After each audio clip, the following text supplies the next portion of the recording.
ദിവസങ്ങളെ ഭയം, മാസങ്ങളെ ഭയം, ഡേറ്റുകളെ ഭയം, സ്ത്രീകളെ ഭയം, ജന്തുജാലങ്ങളെ ഭയം, ആളുകളുടെ ശബ്ദത്തെ ഭയം, ജീവിതത്തിൽ ഏതെങ്കിലും മാസങ്ങളെ ഭയം. നമ്മുടെ നാട്ടിലെ മുസ്ലിം സമുദായത്തിന്റെ അവസ്ഥയാണ്. നിസ്കരിക്കുന്നു, നോമ്പ് നോൽക്കുന്നു, നിസ്കരിക്കുന്നു, അവർ ഇബ്രാഹിം ഇവിടെ മില്ലത്തിലാണെന്ന് പറയുന്നു. ഉളുഹിയത്തിന് അവർ കന്നുകളെ വാങ്ങുന്നു. എന്തിനാണ് ഉളുഹിയത്ത്? എന്തിനാണ് ഹജ്ജ്? എന്തിനാണ് പെരുന്നാൾ? ഫത്തബിഉ മില്ലത ഇബ്രാഹിം ഹനീഫ.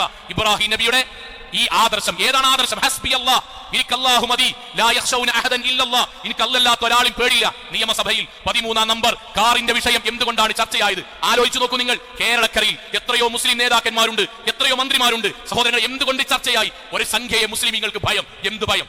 എന്തിന്റെ പേരിൽ? ആലോചിക്കുക, എന്തിന്റെ പേരിൽ ഭയം?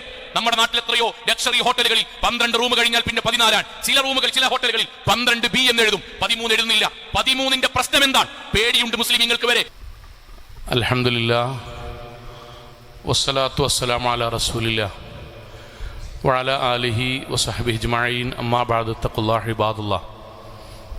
സ്നേഹാദരണീയരായ സത്യവിശ്വാസികളെ, വിശ്വാസിനികളെ, ജീവിതത്തിൻ്റെ എല്ലാ മേഖലകളിലും റഹ്മാനായ അള്ളാഹുവിൻ്റെ വിധിവിലക്കുകൾ കഴിവിൻ്റെ പരമാവധി സൂക്ഷിച്ച് നല്ല ഭക്തരായി ജീവിക്കണം എന്നെന്നോടെന്ന പോലെ ഓരോരുത്തരോടും ഉണർത്തുകയാണ്, വസിയത്ത് ചെയ്യുകയാണ്.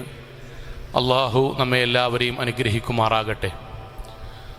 അല്ലാഹു അക്ബർ, അല്ലാഹു അക്ബർ, അല്ലാഹു അക്ബർ, ലാ ഇലാഹ ഇല്ലല്ലാഹു അല്ലാഹു അക്ബർ, അല്ലാഹു അക്ബർ വലില്ലാഹിൽ ഹംദ്.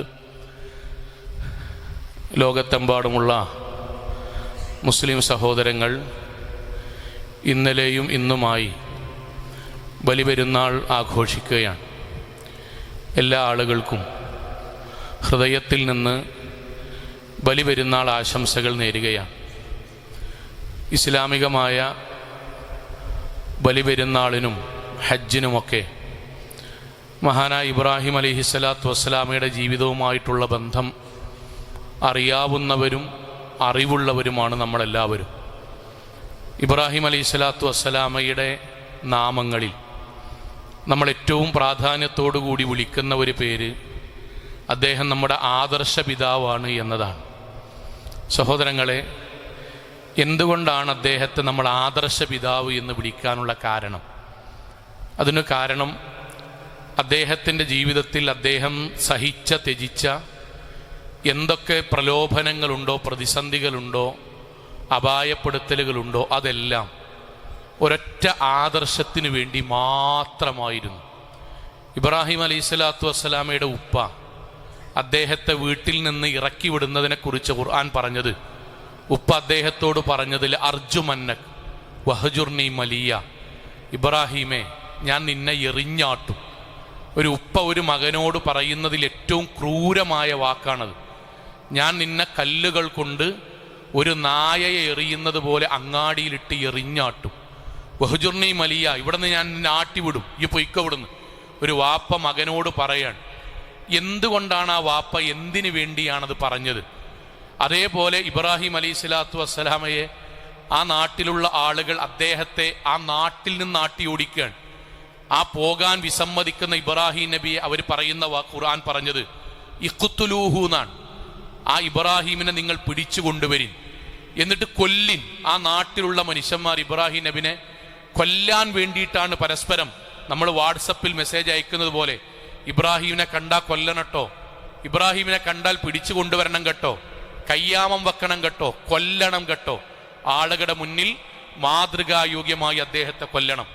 ആ നാട്ടിലെ ഭരണാധികാരി ആളുകളെ കൂട്ടി പറയുന്ന വാക്ക് ഫഅൽഖൂഹു ഫിൽ ജഹീം, അവനെ നമ്മൾ തീയുണ്ടാക്കി അതിലിട്ട് ചുട്ടുകരിക്കണം കേട്ടോ. നമ്മൾ ആലോചിച്ചു നോക്കൂ, സ്വന്തം ഉപ്പ, നാട്ടുകാർ, ഭരണാധികാരികൾ എല്ലാവരും ഇബ്രാഹിം അലൈഹിസ്സലാത്തു വസ്സലാമയെ ആട്ടുകയാണ്, കൊല്ലാൻ ശ്രമിക്കുകയാണ്, തീക്കുണ്ഠാരമൊരുക്കുകയാണ്. എന്തിനു വേണ്ടിയാണ് സഹോദരങ്ങളെ? ഖുർആൻ അതിന് പറഞ്ഞ വാക്കെന്താ അറിയോ? അവരൊറ്റ കാര്യമാണ് ഇബ്രാഹിം നബിനോട് പറഞ്ഞത്, ലഇല്ലം തൻതഹി, ഇബ്രാഹിം നീ ആ ഒരു കാര്യം അവസാനിപ്പിക്കണം. അവസാനിപ്പിച്ചിട്ടില്ലെങ്കിൽ ബാപ്പ എറിയും, അവസാനിപ്പിച്ചിട്ടില്ലെങ്കിൽ നാട്ടുകാർ കൊല്ലും, അവസാനിപ്പിച്ചിട്ടില്ലെങ്കിൽ തീയിൽ കടന്നെരിയേണ്ടി വരും. എന്താണ് ആ പറഞ്ഞത്? എന്തവസാനിപ്പിക്കണമെന്നാണ്? ഇബ്രാഹിം നബി അവരുടെ വീട്ടിലെ സമ്പത്ത് മോഷ്ടിക്കുന്നത് അവസാനിപ്പിക്കണമെന്നാണോ? അവിടെ സ്ത്രീകളുടെ മേൽ കൈകൾ വെക്കുന്നത് അവസാനിപ്പിക്കണമെന്നാണോ? ആ നാട്ടിൽ കള്ളം പറയുന്നതോ കൊലപാതകം നടത്തുന്ന അവസാനിപ്പിക്കണമെന്നാണോ? അല്ല, ഇബ്രാഹിമെ, നീ ഉൾക്കൊള്ളുന്ന ആദർശം നീ അവസാനിപ്പിക്കണം. നീ പ്രഖ്യാപിക്കുന്ന ആദർശം ഒഴിവാക്കണം. ആ ആദർശം ഒഴിവാക്കിയിട്ടില്ലെങ്കിൽ ഈ നാട്ടിൽ നീ നിൽക്കണ്ട. നിന്നെ ഞങ്ങൾ കൊല്ലും, വകവരുത്തും, ജീവനോടെ നിങ്ങളെ ഞങ്ങൾ തീക്കുണ്ടാരമുണ്ടാക്കി അതിൽ കൊണ്ടുപോയിടും. നീ ഞങ്ങൾക്ക് വേണ്ട. ഈ നാടിന് നീ ശാപമാണ്, അപമാനമാണ്. ഈ വീടിന് നീ അപമാനമാണ്. എന്തേ കാരണം? നീ ഒരൊറ്റ ആദർശത്തിൽ വിശ്വസിക്കുന്നു. ആദർശം ഒഴിവാക്കണം. സഹോദരങ്ങളെ, ഇബ്രാഹിം അലൈഹി സ്വലാത്തു വസ്സലാമിയുടെ ആദർശം എന്താണ്? ഒറ്റ വാക്കാൻ, ഹസ്ബി അല്ലാ, ഹസ്ബി അല്ലാ, എനിക്കല്ലാഹു മതി. ഹസ്ബി അല്ലാ, എനിക്കല്ലാഹു മതി. എന്റെ ജീവിതത്തിൽ സങ്കടങ്ങളും സന്തോഷങ്ങളും പറയാൻ, നേർച്ചകൾ നേരാൻ, പ്രാർത്ഥിക്കാൻ, നന്മയും തിന്മയും ഞാൻ എന്റെ ജീവിതത്തിൽ വരുന്നു എന്ന് വിശ്വസിക്കാൻ, എന്റെ ജീവിതത്തിന്റെ എല്ലാ ആവലാദികളും ഞാൻ തവക്കുൽ ചെയ്യാൻ എനിക്ക് അല്ലാഹു മതി. ഫല്യതവക്കൽ മുഅ്മിനൂൻ, യഥാർത്ഥ വിശ്വാസികൾ അവനെയാണ് ഭരമേൽപ്പിക്കുക. ഈ ആദർശമാണ് ഇബ്രാഹിം അലൈഹി സ്വലാത്തു വസ്സലാമയുടേത്. ആ നാട്ടിലുള്ള മനുഷ്യർക്കോ അവർക്ക് അവരുടെ ജീവിതത്തിൽ എല്ലാത്തിനെയും പേടിയാണ്. സൂര്യനെ പേടിയാണ്, ചന്ദ്രനെ പേടിയാണ്, ജീവജാലങ്ങളെ പേടിയാണ്, നേതാക്കന്മാരെ പേടിയാണ്, എല്ലാവരെയും പേടിയാണ്. ആ പേടി അടിസ്ഥാനം എന്താണ്? ഇവർക്കൊക്കെ ഞങ്ങളുടെ ജീവിതത്തിൽ നന്മകൾ കൊണ്ടുവരാനും തിന്മകൾ തടുക്കുവാനും, തിന്മകൾ കൊണ്ടുവരാനും നന്മകൾ തടുക്കാനും ഇവർക്കൊക്കെ കഴിയും എന്ന വിശ്വാസത്തിന്റെ അടിസ്ഥാനത്തിലുള്ള പേടിയാണ്. അവരുടെ മുന്നിലാണ് ധൈര്യസമേതം, വീട്ടിനകത്ത് വെച്ചിട്ടല്ല, കൂട്ടുകാരുടെ ചെവിയിൽ വെച്ചിട്ടല്ല, ഉപ്പയുടെ മടിത്തട്ടിൽ വെച്ചിട്ടല്ല, ഉറക്കെയാണ് ഇബ്രാഹിം അലൈഹി സ്വലാത്തു വസ്സലാം പറഞ്ഞത്, ഫലാ യഖ്ശൗന അഹദൻ ഇല്ലല്ലാ, എനിക്ക് അല്ലാഹുവല്ലാത്ത ഒരാളും പേടിയില്ല. ഈ പ്രപഞ്ചത്തിൽ എനിക്ക് ഖൈർ തരാൻ, ഷർറ് തടുക്കാൻ പടച്ചോനല്ലാത്ത ഒരാൾക്കും കഴിയില്ല. അതുകൊണ്ട് എനിക്കൊരാളെയും പേടിയില്ല. ഈ ആദർശ വ്യത്യാസമാണ് ഇബ്രാഹിമി ആദർശവും ഇബ്രാഹിമി മില്ലത്തിൽ തെറ്റിപ്പോയ ആദർശവും തമ്മിലുള്ള വ്യത്യാസം. സഹോദരങ്ങളെ, ഈ ആദർശത്തെ പിൻപറ്റണമെന്നാണ് ഫത്തബിഉ മില്ലത്ത ഇബ്രാഹിമ ഹനീഫ. ഇബ്രാഹിം നബിയെ സ്നേഹിക്കുന്നവർ, ഇബ്രാഹിം നബിയെ ഓരോ സ്വലവാത്തിലും പ്രവാചകന്റെ കൂടെ അഷ്ഹദു അന്ന മുഹമ്മദ് റസൂലുള്ളാഹി എന്ന് പറഞ്ഞ പോലെ ഓരോ അത്തഹിയാത്തിലും അല്ലാഹുമ്മ സ്വല്ലി അലാ മുഹമ്മദ് വഅലാ ആലി മുഹമ്മദ് കമാ സ്വല്ലൈത അലാ ഇബ്രാഹിം വഅലാ ആലി ഇബ്രാഹിം കമാ ബാറക്ത അലാ ഇബ്രാഹിം വഅലാ ആലി ഇബ്രാഹിം. ഇബ്രാഹിം നബിക്ക് അല്ലാഹു സ്വലവാത്ത് ചൊരിഞ്ഞ പോലെ, ബർക്കത്ത് ചൊരിഞ്ഞ പോലെ മുഹമ്മദ് നബിക്കും ചൊരിയണമേ എന്ന് പ്രാർത്ഥിക്കുന്ന നമ്മൾക്കുണ്ടാകേണ്ടത് ഈ ആദർശമാണ്. ഖേദകരമായ ഒരു കാര്യം എന്തെന്നറിയോ സോങ്ങളെ? ബലിപെരുന്നാൾ ആഘോഷിക്കുന്ന, ഇബ്രാഹിം നബിയുടെ മില്ലത്തിലാണ് എന്ന് അവകാശപ്പെടുന്ന, ഹജ്ജിന് പോകുന്ന, ഉംറ ചെയ്യുന്ന ഇബ്രാഹിം നബിയുടെ പേര് സ്വന്തം മക്കൾക്കും സ്വന്തം ജീവിതത്തിലും ഇട്ട എത്രയോ ആളുകൾ ഈ ആദർശത്തിന്റെ വ്യതിരിക്തത മനസ്സിലാക്കാതെ പോയി. അതുകൊണ്ടാണ് നമ്മുടെ നാട്ടിലെ മുസ്ലിം സഹോദരങ്ങൾ നിങ്ങൾ എടുത്തു നോക്കൂ, എന്തിനെയൊക്കെയാണ് അവർക്ക് ഭയം? ദിവസങ്ങളെ ഭയം, മാസങ്ങളെ ഭയം, ഡേറ്റുകളെ ഭയം, സ്ത്രീകളെ ഭയം, ജന്തുജാലങ്ങളെ ഭയം, ആളുകളുടെ ശബ്ദത്തെ ഭയം, ജീവിതത്തിൽ ഏതെങ്കിലും മാസങ്ങളെ ഭയം. നമ്മുടെ നാട്ടിലെ മുസ്ലിം സമുദായത്തിന്റെ അവസ്ഥയാണ്. നിസ്കരിക്കുന്നു, നോമ്പ് നോൽക്കുന്നു, നിസ്കരിക്കുന്നു, അവർ ഇബ്രാഹിം നബിയുടെ മില്ലത്തിലാണെന്ന് പറയുന്നു. ഉളുഹിയത്തിന് അവർ കന്നുകളെ വാങ്ങുന്നു. എന്തിനാണ് ഉളുഹിയത്ത്? എന്തിനാണ് ഹജ്ജ്? എന്തിനാണ് പെരുന്നാള്? ഫത്തബിഉ മില്ലത്ത ഇബ്രാഹിം ഹനീഫ. ഇബ്രാഹിം നബിയുടെ ഈ ആദർശം ഏതാണ്? ആദർശം ഹസ്ബി അല്ലാഹ്, എനിക്കല്ലാഹു മതി, ലാ യഖ്ശൗന അഹദൻ ഇല്ലല്ലാഹ്, എനിക്ക് അല്ലാത്ത ഒരാളും പേടില്ല. നിയമസഭയിൽ 13-ാം നമ്പർ കാറിന്റെ വിഷയം എന്തുകൊണ്ടാണ് ചർച്ചയായത്? ആലോചിച്ചു നോക്കൂ നിങ്ങൾ. കേരളക്കരയിൽ എത്രയോ മുസ്ലിം നേതാക്കന്മാരുണ്ട്, എത്രയോ മന്ത്രിമാരുണ്ട്. സഹോദരങ്ങളെ, എന്തുകൊണ്ട് ചർച്ചയായി? ഒരു സംഖ്യയെ മുസ്ലിമീങ്ങൾക്ക് ഭയം. എന്ത് ഭയം? എന്തിന്റെ പേരിൽ? ആലോചിക്കുക, എന്തിന്റെ പേരിൽ ഭയം? നമ്മുടെ നാട്ടിൽ എത്രയോ ലക്ഷറി ഹോട്ടലുകളിൽ 12 റൂം കഴിഞ്ഞാൽ പിന്നെ 14ആണ്. ചില റൂമുകൾ, ചില ഹോട്ടലുകളിൽ 12B എന്നെഴുതും, 13 എഴുതുന്നില്ല. 13ന്റെ പ്രശ്നം എന്താണ്? പേടിയുണ്ട് മുസ്ലിമീങ്ങൾക്ക് വരെ. എന്താണ് പേടിയുടെ അടിസ്ഥാനം? അതാണല്ലോ പഠിക്കുന്നത്. എന്താണ് പേടിയുടെ അടിസ്ഥാനം? കേരളത്തിൽ അറിയപ്പെടുന്ന മുസ്ലിം നാമധാരിയായ വലിയ ഒരു ഉദ്യോഗസ്ഥൻ യാത്രക്കിടയിൽ ഒരു കറുത്ത ജീവി വാഹനത്തിന്റെ മുന്നിലൂടെ പോയപ്പോൾ വാഹനം അവസാനിപ്പിച്ച് നിയമപരമായി അദ്ദേഹം നിർവഹിക്കേണ്ട ഡ്യൂട്ടി അവസാനിപ്പിച്ച് പിറ്റേ ദിവസത്തേക്ക് യാത്രയാക്കി എന്ന് കേരളത്തിലെ പത്രത്തിൽ വന്ന വാർത്തയാണ്. ഒരു ജീവിയെ, കറുത്ത ജീവിയെ ഭയത്തിന്റെ അടിസ്ഥാനം എന്താണ്? ആ ജീവിയെ ഭയത്തിന്റെ അടിസ്ഥാനം എന്താണ്? ഇങ്ങോട്ട് വെടിവെക്കുമെന്നാണോ? സഹോദരങ്ങളാണോ? അല്ല. വിഷം കലക്കി ഭക്ഷണം തരുമെന്നാണോ? ആണോ സഹോദരങ്ങളെ? അല്ല. വീട്ടിലേക്ക് കയറി രാത്രി വന്ന് അറ്റാക്ക് ചെയ്യുന്നതാണോ? അല്ല. പിന്നെ എന്താണ് ഭയം? പോകുന്ന ഒരു മുസ്ലിം ഗർഭിണിയായ പെൺകുട്ടി വീട്ടിൽ നിന്ന് ഇറങ്ങുമ്പോ പിന്നിൽ നിന്ന് മോളെ വരില്ലേ എന്ന് ചോദിച്ചാൽ ഉമ്മമ്മയുടെ മുഖത്ത് ഭയം, പിന്നിൽ നിന്ന് വിളിച്ചാൽ ഭയം. മുഹറം 1 മുതൽ 10 വരെ ഉദ്ദേശിച്ചു വെച്ചിട്ടുള്ള ഗൾഫ് യാത്രയോ കടയുടെ ഉദ്ഘാടനമോ നടത്താൻ തീരുമാനിച്ചാൽ പേടി. മുഹറം 10 കഴിയട്ടെ. എന്താണ് ഭയം? സഹോദരങ്ങളെ, നെഞ്ചകത്ത് യുവാക്കളെ ചോദിക്കണം, എന്താണ് ഭയം? ഭയത്തിന്റെ അടിസ്ഥാനം എന്താണ്? അവനവന്റെ തീരുമാനിച്ച 2 കുടുംബങ്ങളും തീരുമാനിച്ച് നിക്കാഹ് തീരുമാനിച്ചു. ആ നിക്കാഹ് തീരുമാനിച്ച് അറബി മാസം ഏകദേശം കണ്ട് ആ കണ്ട ഡേറ്റ് തീരുമാനിച്ച് അവർ ഉറപ്പിച്ചു വന്നപ്പോൾ ചൊവ്വാഴ്ചയാണ്. വീണ്ടും ചർച്ച, ചൊവ്വാഴ്ച മാറ്റണം. എന്താണ് പ്രശ്നം? എണ്ണി നോക്കൂ നിങ്ങൾ. 13 എന്താണ് പ്രശ്നം? ചൊവ്വാഴ്ചക്ക് എന്താണ് പ്രശ്നം? കറുത്ത പൂച്ചക്ക് എന്താണ് പ്രശ്നം? പിന്നിൽ നിന്ന് വിളിച്ചാൽ എന്താണ് പ്രശ്നം? മാസം മറഞ്ഞു കണ്ടാൽ എന്താണ് പ്രശ്നം? രാവിലെ ഇറങ്ങുമ്പോൾ ഒരു ചൂല്, അതുമായി വേലക്കാരിന്നാൽ എന്താണ് പ്രശ്നം?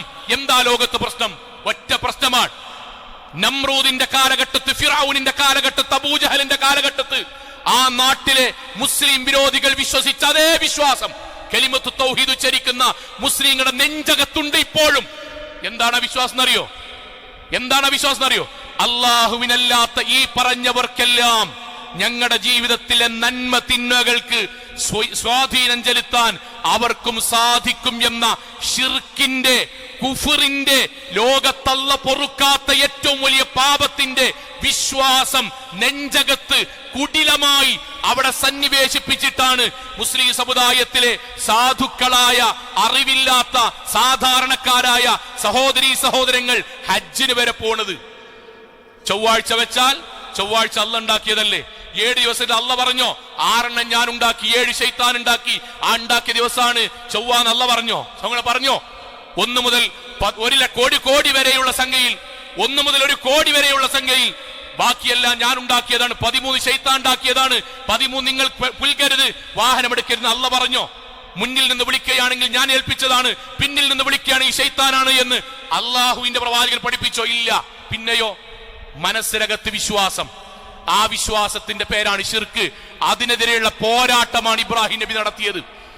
ഇബ്രാഹിം നബി അലൈഹി സ്വലാത്തു വസ്സലാം അവരോട് പറഞ്ഞത്, മുഹമ്മദ് നബി സ്വല്ലല്ലാഹു അലൈഹി വസല്ലം അവരോട് പറഞ്ഞത്, അല്ലാഹുമ്മ ലാ മാനിഅ ലിമാ അഅ്തൈത് വലാ മുഅത്തി ലിമാ മനഅത് വലാ റാദ്ദ ലിമാ ഖളൈത് വലാ യൻഫഉ ദൽ ജദ്ദി മിൽകൽ ജദ്. എന്റെ ജീവിതത്തിൽ പടച്ചവൻ ഒരു നന്മ തരണമെന്ന് ഉദ്ദേശിച്ചാൽ, എന്റെ കുട്ടിക്ക് ജോലി കിട്ടണമെന്ന്, എന്റെ വീട് നിർമ്മാണം ശരിയാകണമെന്ന്, എന്റെ മകളുടെ കല്യാണം ശരിയാകണമെന്ന്, എന്റെ കുട്ടിക്ക് മാർക്ക് കിട്ടണമെന്ന്, എന്റെ ജീവിതത്തിൽ സമ്പത്ത് വർദ്ധിക്കണമെന്ന്, എന്റെ വീട് പണി ശരിയാകണമെന്ന് അല്ലാഹ് തീരുമാനിച്ചാൽ, ലോകത്തെ മുഴുവൻ മനുഷ്യരും ഒറ്റക്കെട്ടായി നിന്നാലും ഒരിഷ്ടികയുടെ മുകളിൽ വെച്ച ഒരു തരി മണൽ തൊടാൻ ലോകത്തൊരു മനുഷ്യന് കഴിയൂല.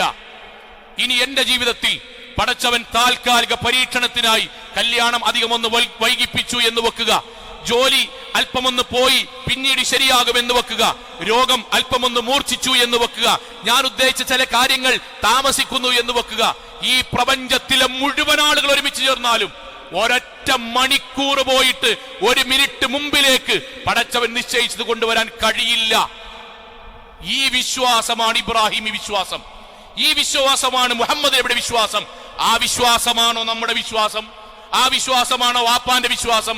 ആ വിശ്വാസമാണോ ഭാര്യയുടെ വിശ്വാസം? വീട്ടിൽ നിന്ന് പറമ്പ് കളക്കുന്നതിനിടയിൽ ഏതെങ്കിലും അറബി അക്ഷരം എഴുതിയൊരു തകിട് കിട്ടിയാൽ ഭയക്കുന്നുണ്ടെങ്കിൽ, നമ്മുടെ വീട്ടിൽ എവിടെയെങ്കിലും നമ്മൾ എന്തെങ്കിലും കൃഷി നടത്തുന്നതിനിടയിൽ അക്ഷരമെഴുതിയ ഒരു മുട്ട കണ്ടിട്ട് പേടിക്കുന്നുണ്ടെങ്കിൽ അതിന്റെ അർത്ഥം എന്താണ്? പടച്ചവന്റെ വിധിക്കപ്പുറത്ത് ശരിക്ക് ഹൃദയത്തിൽ ഉറപ്പിക്കുക, അള്ളാഹുവിന്റെ ഖളാഇനപ്പുറത്ത്, പടച്ചവന്റെ വിധിക്കപ്പുറത്ത് ഒരു തകിടിനോ ഒരു മുട്ടക്കോ ഏതെങ്കിലും ഒരു കരിക്കിനോ ഏതെങ്കിലും ഒരു കോഴിത്തലക്കോ ഏതെങ്കിലും ഒരു മന്ത്രവാദിക്കോ ഏതെങ്കിലും ഒരു ജ്യോത്സ്യനോ ഏതെങ്കിലും ഒരു മനുഷ്യനോ എന്റെ ജീവിതത്തിൽ ഒരു ഖൈർ തരാനോ ഖൈർ തടയാനോ ഷർറ് തടുക്കാനോ ഷർറ് തരാനോ കഴിയില്ല. വല്ലാഹി കഴിയില്ല. കഴിയുമെന്ന് വിശ്വസിച്ചാൽ ഇസ്ലാമിന്റെ അടിസ്ഥാന ആദർശത്തിൽ നിന്ന് പുറത്താണ്. ഇതാണ് നമ്മുടെ വീട്ടിൽ നടപ്പിലാക്കേണ്ടത്. ധൈര്യമുള്ള ജീവിതം. അല്ലാഹനെ മാത്രം പേടിച്ചാൽ മതി. ഈ ദുനിയാവിൽ ഖൈറും ശർറും തരാൻ അല്ലാഹയല്ലാത്ത ഒരാൾക്കും കഴിയില്ല. ഭൗതികമായി നമ്മൾക്ക് സ്വാഭാവികമാണ്, ഒരാൾ കുത്തുന്നു, അതിനെ പ്രതിരോധിക്കേണ്ടി വരും. എന്റെ ജീവിതത്തിൽ എന്റെ കുട്ടിയുടെയും എന്റെ വീടിന്റെയും എന്റെ ആരോഗ്യത്തിന്റെയും എന്റെ ഗൾഫിലെ ജോലിയുടെയും എന്റെ മക്കളുടെ വിദ്യാഭ്യാസത്തിന്റെയും എന്റെ ജീവിതത്തിലെ സമ്പത്തിന്റെയും ഒരു വിഷയത്തിലും പടച്ചോനല്ലാത്ത ഒരാൾക്കും എന്റെ കാര്യത്തിൽ ഇടപെടാൻ കഴിയില്ല എന്ന അചഞ്ചലമായ വിശ്വാസം ഈമാൻ കാര്യത്തിലെ ആറാമത്തേത് അൽ ഖൈറു വശ്ശർറു മിനല്ലാഹി തആല ഇവിടെ ഉറച്ചു നിൽക്കണം. അത് നിന്നിട്ടില്ലെങ്കിൽ ഓരോ സെക്കൻഡും പേടിക്കാരം, ഓരോ സെക്കൻഡും ഓരോ മിനിറ്റും വീട്ടിൽ വല്ലതും നടന്നാൽ കന്നിമൂലയിലേക്ക് പോകും. വീട്ടിൽ എന്തെങ്കിലും ഇടക്കിടക്ക് പ്രശ്നം വന്നാൽ വീട്ടിൽ പുതിയതായി വാങ്ങിയ വാഹനത്തിനാണോ പ്രശ്നം എന്ന് ചിന്തിപ്പിക്കും. വീട്ടിൽ എന്തെങ്കിലും ദാരിദ്ര്യങ്ങളോ പ്രശ്നങ്ങളോ വന്നാൽ പുതിയതായി വീട്ടിലേക്ക് കല്യാണം കഴിച്ചു വന്ന പെണ്ണിനാണോ പ്രശ്നം എന്ന് ആലോചിക്കും. ഈ ആലോചന ശൈത്താൻ ഉണ്ടാക്കുന്നതാണ്. അവിടെ പറയാൻ കഴിയണം ലാ ഹൗല വലാ ഖുവത ഇല്ലാ ബില്ലാഹ്. അല്ലാഹുവേ, നീ നിശ്ചയിക്കുന്നതും നീ തീരുമാനിക്കുന്നതും നീ മാറ്റിമറിക്കുന്നതുമേ എന്റെ ജീവിതത്തിലുള്ളൂ. ഈ ലോകത്തെ ഒരാൾക്കും, ഈ നാട്ടിലെ മുഴുവൻ ജ്യോത്സ്യന്മാരും, ഈ നാട്ടിലെ മുഴുവൻ മന്ത്രവാദികളും, ഈ നാട്ടിലെ മുഴുവൻ തങ്ങന്മാരും, ഈ നാട്ടിലെ മുഴുവൻ ഹോജമാരും ഒന്നിച്ചെന്റെ വീടിന്റെ ചുറ്റും നിന്ന് സകല മന്ത്രവാദം നടത്തിയാലും എന്റെ ഒരു രോമത്തിന്റെ അഗ്രം പോലും പടച്ചവന്റെ തീരുമാനമില്ലാതെ അവർക്ക് ഒന്നും ചെയ്യാൻ കഴിയില്ല. എന്റെ കുട്ടിയുടെ നഖത്തിന്റെ അഗ്രം പോലും അവർക്ക് ജീവിതത്തിൽ ഒന്നും ചെയ്യാൻ കഴിയില്ല. എന്റെ വീടിന്റെ ഏതെങ്കിലും ഒരു മൂലയിൽ ഒരു ചെറിയ പുൽനാമ്പ് പോലും അവർക്ക് പടച്ചോന്റെ തീരുമാനമില്ലാതെ ഇളക്കാൻ കഴിയില്ല. ആ അല്ലാഹനെയാണ് ഞാൻ സ്നേഹിക്കുന്നത്, ഇഷ്ടപ്പെടുന്നത്, ഭരമേൽപ്പിക്കുന്നത്. ഇതാണ് ഇബ്രാഹിം ആദർശത്തിന്റെ ഏറ്റവും പ്രധാനമായ ഭാഗം. അത് നമ്മുടെ കുടുംബത്തിൽ ഉറപ്പിക്കണം. അല്ലല്ലാത്ത ഒരാളെയും പേടിക്കരുത്. സഹോദരങ്ങളെ, ഇത് ഉറപ്പിക്കുമ്പോഴും ഇബ്രാഹിം അലൈഹി സ്വലാത്തു വസ്സലാം കുടുംബത്തെ അതിന്റെ കൂടെ കൂട്ടി. ഇബ്രാഹിം നബിക്ക് വേണ്ടി പരിശുദ്ധ ഖുർആൻ പ്രഖ്യാപിക്കുമ്പോൾ ആ കൂട്ടത്തിൽ ഇങ്ങനെ ഒരു വാചകം കാണാം, ലഖദ് കാനത് ലക്കും ഉസ്വത്തുൻ ഹസന ഫീ ഇബ്രാഹിം വല്ലദീന മഅഹു. ഇബ്രാഹിം നബിയിലും അദ്ദേഹത്തിന്റെ കുടുംബത്തിൽ നിങ്ങൾക്ക് മാതൃക ഉണ്ട്. എന്താണ് ആ കുടുംബത്തിലെ മാതൃക? ഇബ്രാഹിം നബിക്ക് ഷാഠ്യം ഉണ്ടായിരുന്നു. എന്താ ഷാഠ്യം എന്നറിയോ? ഞാൻ ഏതൊരു ആദർശത്തിലും ഏതൊരു സ്വർഗത്തിന്റെ വഴിയിലുമാണോ അതേ വഴിയിൽ എന്റെ ഭാര്യയും എന്റെ മക്കളും ഉണ്ടാകണം. വളരെ കൃത്യമായിട്ട് നമ്മുടെ മനസ്സിലുണ്ടാകുക, ഞാൻ എന്റെ കല്യാണത്തിന്റെ മക്കളെ ക്ഷണിക്കുമ്പോൾ അവർക്ക് ഭക്ഷണവും ആ നല്ലൊരു ആഘോഷത്തിൽ അവർ പങ്കാളികളാകണമെന്ന് ഞാൻ ആഗ്രഹിക്കാൻ. സഹോദരങ്ങളെ, ലോകത്തെ ഏറ്റവും വലിയ സന്തോഷം എന്താണ്? ലോകത്തെ ഏറ്റവും വലിയ ആനന്ദം എന്താണ്? ലോകത്തെ ഏറ്റവും വലിയ അനുഭൂതി എന്താണ്? മലക്കുൽ ജബ്ബാറായ അല്ലാഹനെ നമ്മുടെ ഈ രണ്ട് നഗ്നനേത്രങ്ങൾ കൊണ്ട് നേരിട്ട് കാണാൻ കഴിയുക, പ്രവാചകനെ നേരിട്ട് കാണാൻ കഴിയുക, സ്വർഗത്തിന്റെ ഓരോ സെക്കൻഡും അനുഭൂതി ജീവിതത്തിൽ ഉൾക്കൊണ്ട് പടച്ചോനെ ഇത്രയും കാലം ജീവിച്ച നീ സമ്മാനമായി നൽകിയ സ്വർഗം മതി പടച്ചോനെ, അത്രയും ആനന്ദമാണ് ഹൃദയത്തിൽ ഉണ്ടാകുക. ആ സ്വർഗത്തിൽ നമ്മുടെ വാപ്പുണ്ടാകണം, നമ്മുടെ കുട്ടികളുണ്ടാകണം, നമ്മുടെ കുടുംബത്തിലുണ്ട്. ഇബ്രാഹിം നബി അങ്ങനെ തന്നെ ആഗ്രഹിച്ച്. ഇബ്രാഹിം നബിന് അല്ലാഹു ഇന്നി ജാഇലുക ലിന്നാസി ഇമാമ, ഇബ്രാഹിമേ ഞാൻ നിന്നെ ഇമാമായി തെരഞ്ഞെടുത്തു.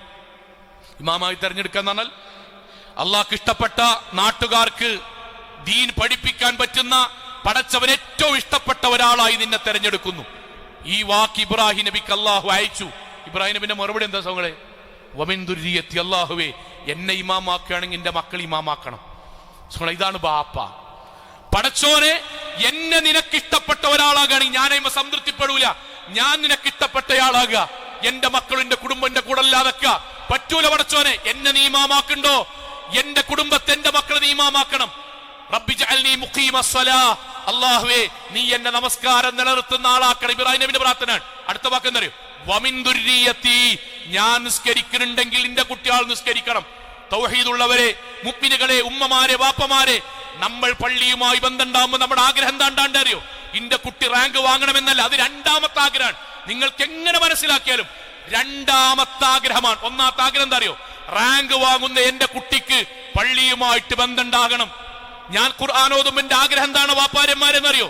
എന്റെ കുട്ടിക്ക് ആ നാട്ടിലെ ഏറ്റവും നല്ല കല്യാണം വരണമെന്നല്ല, അത് രണ്ടാമത്തെ ആഗ്രഹമാണ്. നല്ല കല്യാണം വരുന്ന എന്റെ കുട്ടി ഞാൻ ബന്ധപ്പെടുന്നത് പോലെ ഖുർആനുമായിട്ട് ബന്ധമുണ്ടാകണം. ഹിജാബ് ധരിക്കുന്ന ഒരു ഉമ്മാന്റെ ഏറ്റവും വലിയ ആഗ്രഹം എന്താണ് അറിയുമാര്? എന്റെ കുട്ടി ആ നാട്ടിൽ ഏറ്റവും നല്ല ആളുകൾക്കിടയിൽ പ്രശസ്തയായ ഒരു പെൺകുട്ടിയാകണം എന്നല്ല, അത് രണ്ടാമത്തെ ആഗ്രഹമാണ്. ഒന്നാമത്തെ ആഗ്രഹം എന്താ അറിയോ? പ്രശസ്തയായ എന്റെ പെൺകുട്ടി ഞാൻ ധരിക്കുന്നത് പോലെ ഹിജാബ് ധരിക്കുന്നവളാകണം. ഇതിന്റെ പേരാണ് ഇബ്രാഹിമി ആദർശം. ഈ ആദർശം നമ്മുടെ നെഞ്ചകത്തുണ്ടാകണം. ഇതുണ്ടാകണം നമ്മുടെ കൂടെ. മാതാപിതാക്കൾ പ്രത്യേകിച്ച് പറയാൻ, ആധുനിക കാലം നമ്മൾ ചിന്തിക്കുന്നത് പോലുമല്ല ചുറ്റുപാടും നമ്മളെ മക്കൾ ജീവിക്കുന്ന കാലഘട്ടം. ഭക്ഷണത്തിലെ ജനിപ്പിച്ച വളർത്തിയ മദ്രസയിലേക്ക് തോളത്ത് വെച്ച് കൊണ്ടുപോയി ആ കുട്ടിയുടെ പഠനത്തിന് വേണ്ടി സ്വന്തം ദാമ്പത്യം പോലും ഉപേക്ഷിച്ച് ഗൾഫ് നാട്ടിൽ പോയ സ്വന്തം ബാപ്പാനെ ഭക്ഷണത്തിൽ സയനേഡ് കലക്കിയിട്ട് ബാപ്പ തിന്നുന്നത് വരെ നോക്കി നിന്നിട്ട് മരിച്ചു എന്ന് ഉറപ്പുവരുത്തി നാട് വിട്ടുപോയ മക്കളുടെ മുസ്ലിം കുട്ടിയുടെ നാടാ കേരളം. മുസ്ലിം കുട്ടികളെ പഠനത്തിന് കുറവാ അല്ല, സയനൈഡ് വാങ്ങാൻ കിട്ടുന്ന സ്ഥലത്ത് പോയി 1.5 വർഷമായി അത് കിട്ടാൻ വേണ്ടി ഗവേഷണം നടത്തുവാൻ ബുദ്ധിയുണ്ട്. എഞ്ചിനീയറിംഗ് വിദ്യാർത്ഥിയാണ്, വലിയ തറവാടാണ്, പൈസ ഉണ്ട്. പാപ്പാരെ നിരാശപ്പെടുത്താൻ വേണ്ടി പറയില്ല, പക്ഷെ ഒന്ന് ചിന്തിക്കണം. ഉമ്മാരെ തഹജ്ജുദ് നിസ്കരിക്കണം, ഉമ്മ സുജൂദിലേക്ക് പോണത് വരെ കാത്തുനിന്ന് ലഹരിക്ക് പൈസ കൊടുത്താത്തതിന്റെ പേരിൽ സുജൂദിൽ കിടക്കുന്ന ഉമ്മയുടെ തലക്ക് ചരവ് കൊണ്ടടിച്ച് കൊന്ന നാടാ നമ്മുടെ നാട്. പഠനത്തിന്റെ കുറവാ ആണോ സോങ്ങളെ? പഠനത്തിന്റെ കുറവാ. ഊട്ടിക്കും മൈസൂരിക്കും ടൂർ പോകാത്തിന്റെ കുറവാ ആണോ? ഇവിടെ നിന്ന് ഫുഡ് പുതിയതായി തുടങ്ങി എന്ന് പറഞ്ഞിട്ട് വൈകുന്നേരം കുടുംബസമേതം ഈവനിങ് സ്നാക്സിന് പോകാത്തിന്റെ കുറവാ അല്ല, ദീനിന്റെ കുറവാണ്. ഇന്റെ വാപ്പാനിമാനി നോക്കൂ നിങ്ങൾ, എത്രയോ മക്കൾ നിങ്ങൾ കണ്ടിട്ടില്ലേ? ഈദ്ഗാഹിന് വരുമ്പോ ബാപ്പാന്റെ കൈ പിടിക്കും, പെട്ടെന്ന് അവന് പോകാൻ പുറത്തങ്ങാടിയിൽ ചക്കന്മാരുണ്ടാവും. 5 മിനിറ്റ് എന്ന് പറയും. വാപ്പ ഇറങ്ങാതെ അവൻ ഇറങ്ങൂല, ഉമ്മനെ കൊണ്ടുപോകാതെ അവൾ വീട്ടിൽ പോകൂല. അവനാന്റെ ജുമാക്ക് വരുമ്പം ബാപ്പാനെ നേരത്തെ ഒരുക്കി വെക്കും. ടൂർ പോകുമ്പം മുന്നിൽ നടക്കാൻ കഴിയാത്ത വാപ്പാനും ബാക്കിൽ ഇടുക്കിയിൽ വീൽ ചെയറും വെച്ച് കൊണ്ടുപോകും. ചിലപ്പോ അവന് നമ്മളത്ര കാഴ്ചയിൽ ഭംഗിണ്ടാവില്ല, നമ്മളത്ര ശമ്പളം ഉണ്ടാവില്ല. തുണിയൊക്കെ പൊന്തിച്ചിട്ട് ബാപ്പാനും കൊണ്ട് ഉമ്മാനും കൊണ്ട് ഓരോ ഊട്ടിയിലേക്കും ഓരോ സ്ഥലത്തേക്ക് കൊണ്ടുപോകുമ്പം ആ ബാപ്പിയും നെഞ്ചകത്ത് പ്രാർത്ഥിക്കുന്നുണ്ടാവും, പടച്ചോനെ എന്റെ കുട്ടിക്ക് അധികം പഠിപ്പൊന്നുമില്ല, എന്റെ കുട്ടിക്ക് അധികം വിവരമൊന്നുമില്ല, എന്റെ കുട്ടി അധികം അറിയപ്പെടുന്നില്ല, പക്ഷെ പടച്ചോനെ നാളെ അമ്പിയാക്കളുടെ മുന്നിൽ എന്റെ കുട്ടിനെ നീ കൊണ്ടുവരണം പടച്ചോനെ. അവരിന്നെ നല്ലം പോലെ നോക്കിയ കുട്ടിയാണ്, നല്ലം പോലെ നോക്കിയ എന്റെ പ്രിയപ്പെട്ട മകനാണ്. അതിന്റെ പേരാണ് വലതുൻ സ്വാലിഹുൻ യദ്ഉ ലഹു. നമ്മുടെ മക്കളെ നമ്മൾ ദീനിന്റെ കൂടെ കൊണ്ടുവരുന്ന ബാപ്പാരന്മാരെ, തൗഹീദി മഹല്ലാണ് നമ്മൾ ഇരിക്കുന്നത് പോലെ ഒരു 10 കൊല്ലം കഴിഞ്ഞാൽ നമ്മുടെ മക്കൾ ഇങ്ങനെ ഇരിക്കണം. അതിന് നമ്മൾ പരിശ്രമിക്കണം. ഇബ്രാഹിം നബിയെ പോലെ യുവാക്കളെ, നല്ലവരായ മക്കളെ, ഒരൊറ്റ കാര്യം മാത്രമാണ് നിങ്ങളോട് പറയാനുള്ളത്. ഓരോ ഖുത്ബയിലും അള്ളാഹു നിശ്ചയിച്ചിട്ടുണ്ട് ഖതീമാരോട് പറയാൻ, വലാ തമൂതുന്ന ഇല്ലാ വഅൻതും മുസ്ലിമൂൻ. മരിക്കുമ്പോൾ മുസ്ലിമായി മരിക്കണം, അതിനെതിരായി ഒന്നും ഉണ്ടാകരുത്. ജീവിതത്തിൽ വ്യത്യസ്ത കാഴ്ചപ്പാടുണ്ടാവും, പ്രായത്തിനനുസരിച്ചുണ്ടാവും, പക്ഷെ ഒരു കാര്യം ഉണ്ടാകണം. എന്താണെന്നറിയോ? നമ്മൾ മരിക്കുമ്പോൾ മുസ്ലിമായി മരിക്കുന്നതിനെതിരായ ഒരു കാര്യത്തിലും ഏതൊക്കെ ആദർശം ആരൊക്കെ പറഞ്ഞാലും തത്വം പറഞ്ഞാലും സ്വീകരിക്കരുത്. നമ്മളെ ശൈത്താൻ പിഴപ്പിക്കണ പറ്റിയിട്ട് ഞാൻ മക്കളോടാ സംസാരിക്കണത്, പഠിക്കുന്ന യുവാക്കളോടും നല്ലവരായ വിദ്യാർത്ഥികളോടാണ് സംസാരിക്കുന്നത്. അള്ളാഹു പറഞ്ഞത് ശ്രദ്ധിക്കാൻ എങ്ങനെയാ പറഞ്ഞറിയോ? ശ്രദ്ധിക്കാൻ എന്താണ് അള്ളാഹുവിന്റെ റസൂൽ പറഞ്ഞറിയോ? ഖുർആൻ പറഞ്ഞറിയോ? യാ ബനി ആദം, ആദമിന്റെ പുത്രന്മാരെ, ലാ യഫ്തിനന്നകുമുശ് ശൈത്വാൻ കമാ അഖറജ അബവൈകും മിനൽ ജന്ന. നമ്മുടെ വാപ്പാനിമാരെ ആദം നബിയും ഹവ്വാ ബീവിയും സ്വർഗ്ഗത്തിൽ നിന്ന് ശൈത്താൻ എങ്ങനെയാണോ പുറത്താക്കിയത്, അതുപോലെ നിങ്ങളെയും സ്വർഗ്ഗത്തിൽ നിന്ന് പുറത്താക്കുന്നത് നിങ്ങൾ കരുതണം. എങ്ങനെയാ പുറത്താക്കി? ആ കഴിക്കേണ്ട ഹറാമായ ഒരു കാര്യത്തെ നല്ലതാക്കി തോന്നിപ്പിച്ചു. യുവാക്കളും വിദ്യാർത്ഥികളുടെയും മനസ്സിൽ ഈ ആയത്ത് കൊത്തിവെക്കണം. റീൽസ് കാണുമ്പോൾ, വീഡിയോ കാണുമ്പോൾ, ചിലരുടെ മോട്ടിവേഷൻ ക്ലാസ് കാണുമ്പോൾ അള്ളാന്റെ വാക്ക് എന്ത്? വിശ്വാസികളെ, അള്ളാഹു നിങ്ങൾക്ക് ഇസ്ലാം തന്നു, തൗഹീദ് തന്നു, മഹല്ല് തന്നു, വാപ്പയെ തന്നു, ഉമ്മയെ തന്നു, മദ്രസ തന്നു, ശിർക്കില്ലാത്തൊരു നാട് തന്നു, ഖുത്ബ മനസ്സിലാകുന്ന രൂപത്തിൽ നബി പറഞ്ഞ പോലെ പറയുന്ന ഒരു മഹല്ലും തന്നു. ഒരു ക്യാമ്പസിലെത്തിയിട്ട് അവിടുന്ന് ഏതെങ്കിലും ഒരാൾ വാക്കേക്കുമ്പോഴേ ഈ ആയത്ത് ഓർമ്മ വരണം. ലാ യഫ്തിനന്നകുമുശ് ശൈത്വാൻ, ശൈത്താൻ നിങ്ങളെ പഴപ്പിക്കരുത്. കമാ അഖ്റജ അബവൈകും മിനൽ ജന്ന, സ്വർഗ്ഗത്തിൽ നമ്മളെ വാപ്പാനിമാനെ പഴപ്പിച്ച പോലെ എന്തേ അത് കഴിക്കരുത്, ആ പഴം കഴിക്കരുത് എന്ന് പറഞ്ഞു.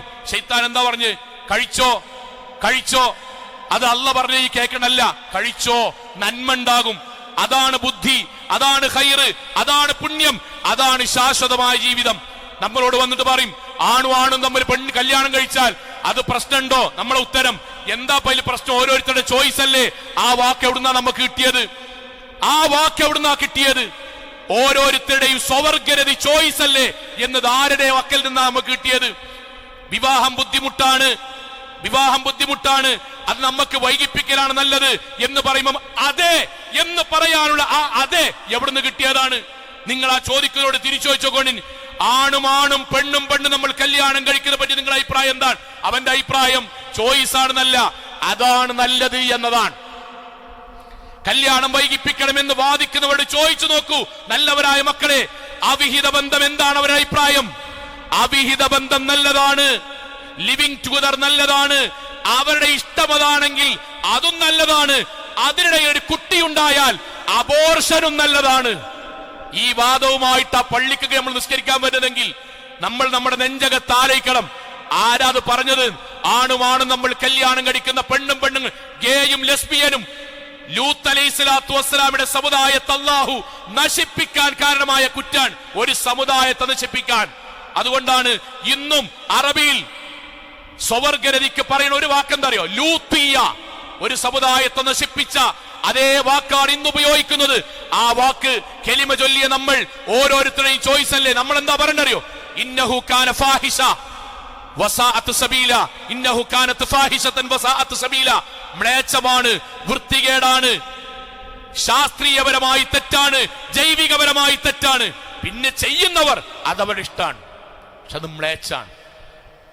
എന്റെ അള്ളാഹു തീരുമാനിച്ച, ബാപ്പയും ഉമ്മയും കൂടി തീരുമാനിച്ച, ഞങ്ങൾക്ക് തൃപ്തിപ്പെട്ട് കുടുംബമെല്ലാവരും കൂടി ഒരു നല്ല ദാമ്പത്യ ജീവിതം നയിക്കുന്നത് അത് മോശവും ജനിപ്പിച്ച ബാപ്പയെയും ഉമ്മയെയും മുഴുവൻ തള്ളിപ്പറഞ്ഞ് ഏതെങ്കിലും ഒരാളുടെ കൂടെ പോയി അവസാനം അവനെനിക്ക് പറ്റില്ല എന്ന് പറയുമ്പോഴേക്കും ശരീരം മുഴുവൻ നഷ്ടപ്പെട്ട്, ജീവിതം മുഴുവൻ നഷ്ടപ്പെട്ട് ആ വളരുന്ന കുട്ടിക്ക് അവനവന്റെ ശരീരത്തിൽ ഗർഭപാത്രത്തിലുള്ള കുട്ടിയെ ഒരു മിക്സിയിലെ ഫ്രൂട്ട്സ് അടിച്ച് കളയുന്നത് പോലെ അടിച്ച് ഇഞ്ചിഞ്ചായി ജീവനുള്ള കുട്ടിയെ കളയുന്നത് ധാർമ്മികമാകുന്ന ആദർശമുണ്ടല്ലോ, ലിബറൽ ഫെമിനിസ്റ്റ് നാസ്തിക ചിന്താഗതി ഹൃദയത്തിൽ ഉണ്ടാകരുത്. അള്ളാഹുവിനെ ഇഷ്ടപ്പെടണം, പ്രവാചകനെ ഇഷ്ടപ്പെടണം, ഈ ദീനിനെ ഇഷ്ടപ്പെടണം, മാതൃകയുള്ള മാതാപിതാക്കളായി ജീവിക്കണം. വാക്കുകൾ അവസാനിപ്പിക്കാൻ ഇബ്രാഹിം നബിന്റെ ഒരു പ്രാർത്ഥന കൂടി.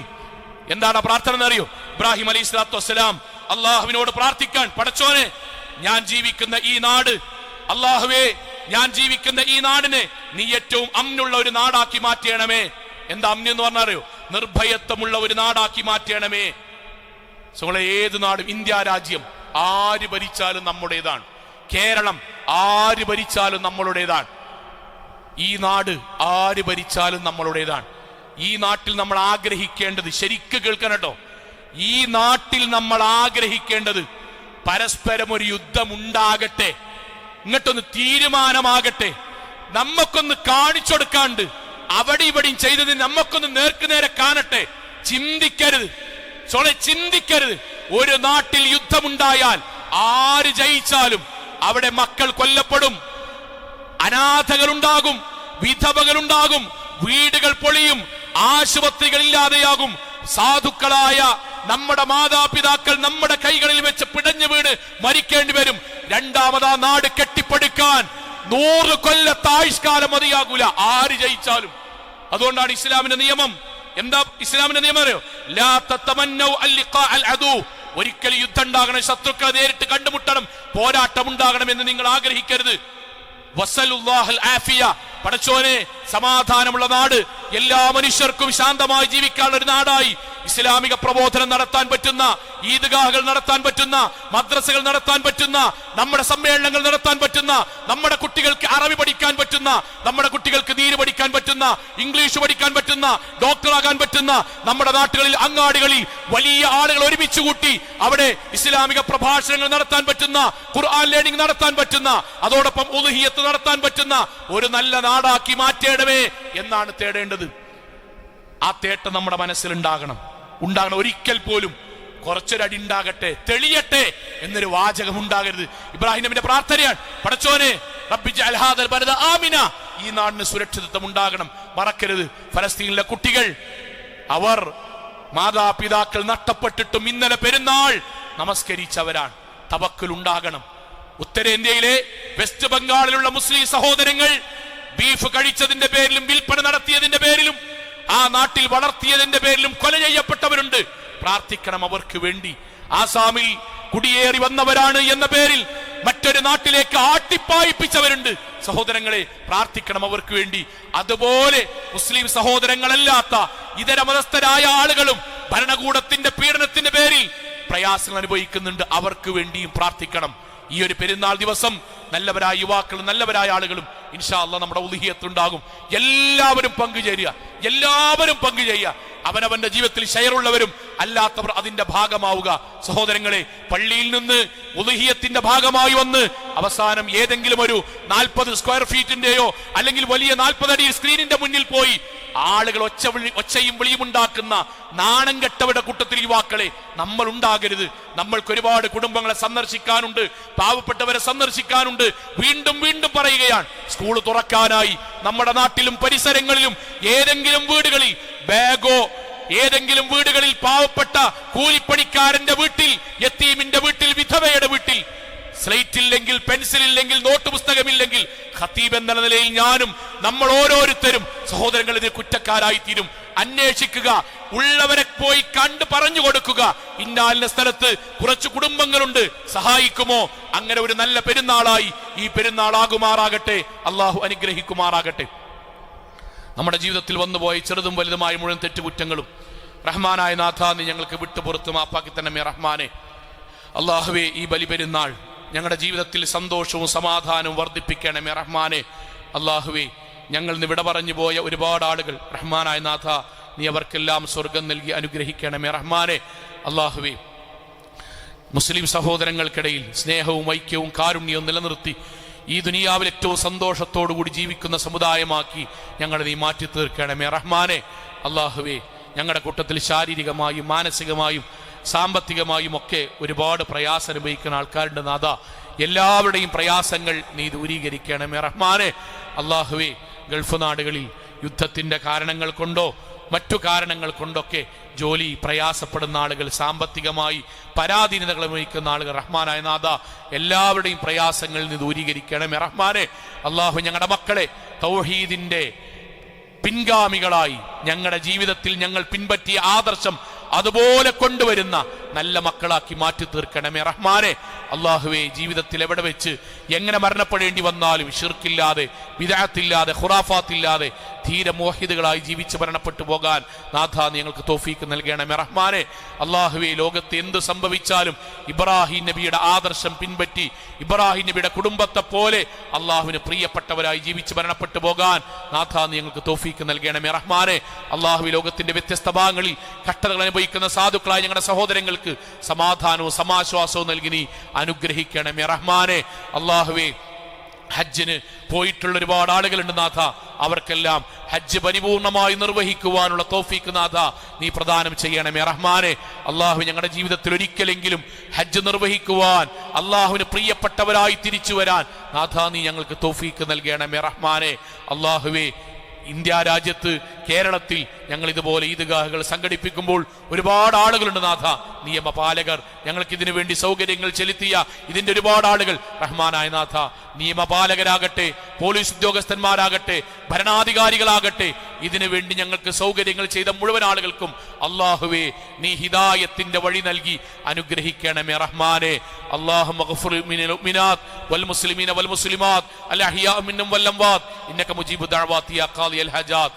اللهم اجرنا من النار اللهم اجرنا من النار اللهم اجرنا من النار ربنا آتنا في الدنيا حسنة وفي الآخرة حسنة وقنا عذاب النار. ഒരിക്കൽ കൂടി എല്ലാവർക്കും ബലിപെരുന്നാൾ ആശംസകൾ നേരുന്നു. അസ്സലാമു അലൈക്കും വറഹ്മത്തുള്ളാഹി വബറകാത്ത്. സഹോദരങ്ങളെ, ഇന്നത്തെ നമ്മുടെ കളക്ഷൻ ഈദ് സദഖക്ക് വേണ്ടിയാണ്. നമ്മുടെ വിധവകളായ യതീമുകളായ കഷ്ടപ്പെടുന്ന ഒരുപാട് ആളുകൾക്ക് വേണ്ടി സംസ്ഥാന തലത്തിൽ നടത്തുന്ന ഒരു കളക്ഷനാണ്. കഴിഞ്ഞ തവണ നമ്മൾക്ക് വലിയൊരു സംഖ്യ നിങ്ങൾ നൽകിയിട്ടുണ്ട്. ഇപ്രാവശ്യവും അളവറ്റ് സഹായിക്കണമെന്ന് പ്രത്യേകമായി ഉണർത്തുന്നു.